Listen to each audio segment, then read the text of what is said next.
வணக்கம். உலகன் தொலைக்காட்சி ஆசான் செந்தமிழ்ச்செழியன்.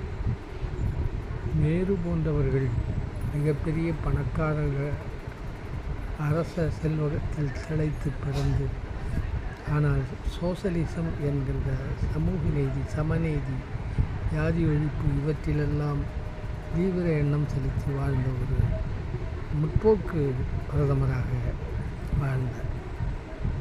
அவரை போன்ற பிரதமரை இனி பார்க்க முடியுமா என்று தெரியாது. அவர் குடும்பத்தில் வந்த எல்லோருமே தியாகிகளாக, இந்திரா காந்தி உள்பட நாட்டை முன்னேற்றியவர். அதற்கு பிறகு ராஜீவ் காந்தி அவர்கள் எவ்வளவோ செய்தார். அது ஒரு துயர சம்பவமாக முடிந்தாலும் அவர் குடும்பம் ஒரு பல தியாகங்களை செய்திருக்கிறது. இன்றைக்கி ராகுல் காந்தி போன்றவர்கள் நல்ல சிந்தனையோடு பேசுகிறார்கள். கூட்டணியில் மட்டும் கவனத்தாக அதை சரிவர கவனித்தார்னா நிச்சயமாக விரைவில் அவர் பிரதமர்.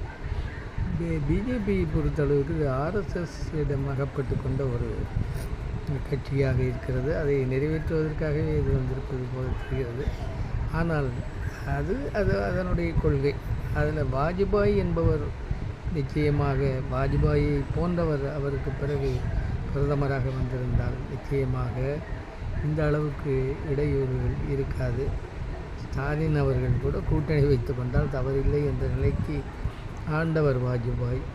எளிமையானவர், இனிமையானவர், ஒத்துப்போவர். அப்படிப்பட்டவர்களையெல்லாம் இனி இந்தியா காணப்போகிறா. இந்த காந்தி தேசம் கண்டவர்கள் கையிலிருந்து காணாமல் போய் விடக்கூடாது என்பதே போன்றவர்கள் எண்ணம், கவலை. நன்றி, வணக்கம்.